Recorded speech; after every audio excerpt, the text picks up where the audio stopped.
Patrick Moran here. I had Bruce Nolan, a popular Buffalo Bills podcaster, on the Talking Buffalo podcast this week.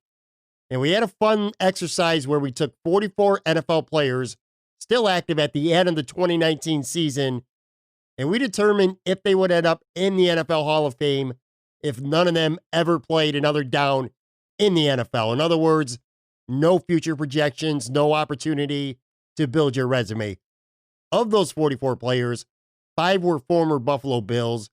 4 I thought of originally to discuss, and then Bruce added one that stunningly and embarrassingly I neglected to have. Anyway, here's that yay or nay verdict on 5 former Buffalo Bills making the NFL Hall of Fame.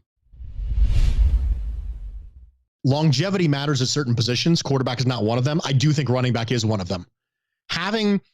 Being still productive for this long matters at the running back position. Having good seasons in your mid-30s is almost unheard of relative to that. And especially for somebody who coming out of college, the knock on Frank Gore was he couldn't stay healthy. That was the knock on Frank Gore. Yeah. He's coming out of Miami and like, man, he was a mercurial talent, but goodness gracious, he can't stay healthy. And then he just keeps chugging along over and over and over again. I mean, and when you rack up yards that significantly, it almost becomes a baseball argument. You think, how can you keep that guy out with those amount of raw stats? And that kind of stuff matters, especially when it comes to sacks and rushing yards and things like that. I mean, for goodness sake, this guy was very, very, very good for the 49ers for a very long time. I mean, from 2006 to 2014, that's a long time, okay? He had every single year was over 1,000 yards except for one when it got cut short with a little injury. And then from 2006 all the way to 2017, 11 years of 850 rushing yards or more. Yeah, that's just staggering. And you have to give somebody like that credit. There was a time, in addition, when you would say Frank Gore was one of the top 3 or 4 or 5 running backs in the league.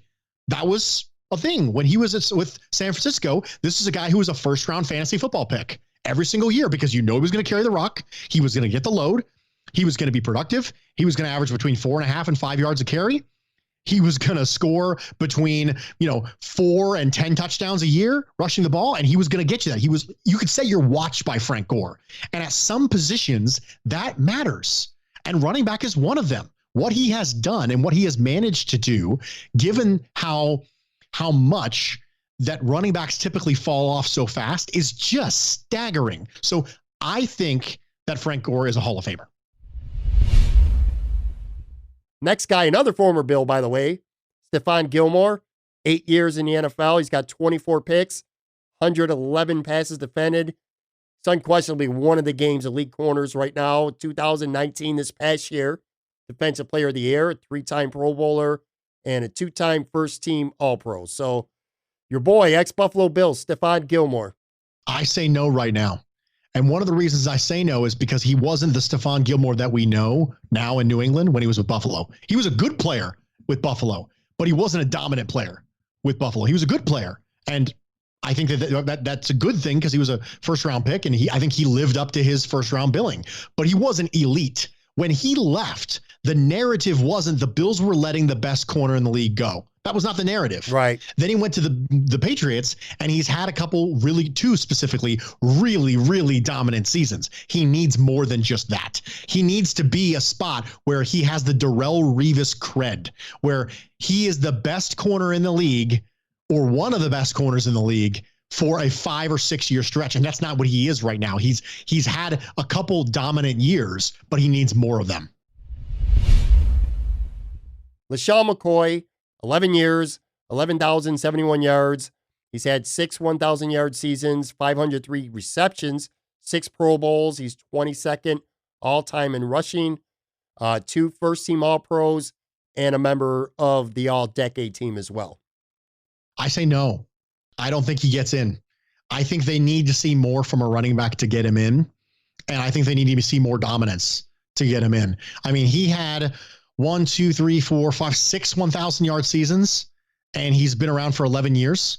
So 1 out of 2 he gets in, as opposed to that stretch that Frank Gore had where every single year it was dominant. You know, his last year in Buffalo and his first year in Kansas City weren't very good. And he had some smattering of years where it wasn't, I mean, he didn't come in and, you know, take the world by storm. His first year he had 637 yards and 4.1 yards per carry. So I think that LeSean McCoy right now is in the Hall of Very Good. And it's not quite there with the Hall of Fame. I think he needed one or two more first team All-Pro nominations and one or two more Pro Bowls, I think, to get in. Marshawn Lynch, 13 years in the NFL, 10,413 yards. 6 times he's run for 1,000 yards, 85 rushing touchdowns. He led the NFL twice in rushing touchdowns. Member of the All-Decade team, 5-time Pro Bowler, 2012 first-team All-Pro, and he's 16th all-time in career rushing touchdowns and 29th all-time career rushing yards. I say no for Marshawn Lynch.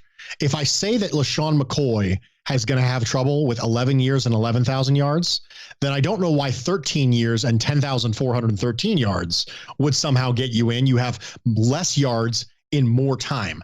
Now, I know that he had a stretch with the Seattle Seahawks where he was very, very, very good. And that's going to matter. That's going to matter. It's not just necessarily the totality. It's like you said, did you have a stretch where you were dominant? And he has it more than LeSean McCoy, I think, has it. LeSean McCoy's had kind of an up and down career. He had that one shining moment in Philadelphia where he was ridiculous. And then he had a couple very good seasons with Buffalo. But Marshawn Lynch had that stretch right in the middle where you could say this era was more about Marshawn Lynch, and he had the ring for it. So I think there's a chance, but I'm going to say no. Former Buffalo Bill Jason Peters, 9 Pro Bowls, 2-time All-Pro, and a Super Bowl championship. I think he's a lock. Me too. I think Jason Peters walks into the Hall of Fame. And I think that he was dominant from the time he started playing left tackle, and he was a freak athlete. And I think he's got that longevity that he was just so good every single year. I think that 100% he gets in.